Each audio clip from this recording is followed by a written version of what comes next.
এটা কিন্তু একদমই গাঢ় অবস্থায় থাকে, লিকুইড অবস্থা একদমই কিন্তু কালো, দেখতেছেন? এই কালো এগুলো যখন আমরা বীজ মারতেছি কোনো কিছু না, শুধুমাত্র এটা দিয়ে ঘষতেছি আর সাদা হয়ে যাচ্ছে।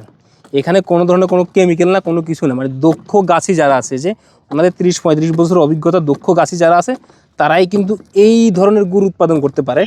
এবং কি এটা কিন্তু অনেক কষ্টসাধ্য একটা প্রসেস। এইটা যত ঘষবে, এটা এদিকে দেখাও, যত ঘষবে অত সাদা হবে। এটা চাইলে একদমই আপনার বীজ গুড় করে ফেলতে পারবো, চাইলে একদমই চকলেট একদমই সাদা করে ফেলতে পারবো। এটা ঘষার উপরে, কারিগরের উপরে। তো কারিগর যতক্ষণ দক্ষ থাকে, যত দক্ষ হয় তত কিন্তু ভালো গুড় হয়। এই যে দেখেন, এটা কিন্তু একদমই কালো, এখানে কোনো ধরনের মেডিসিন বা কোনো কিছুই দেওয়া হয় নাই, শুধুমাত্র খেজুরের রস সারাদিন জাল দেওয়ার পরে এই গুড়গুলো হয়েছে।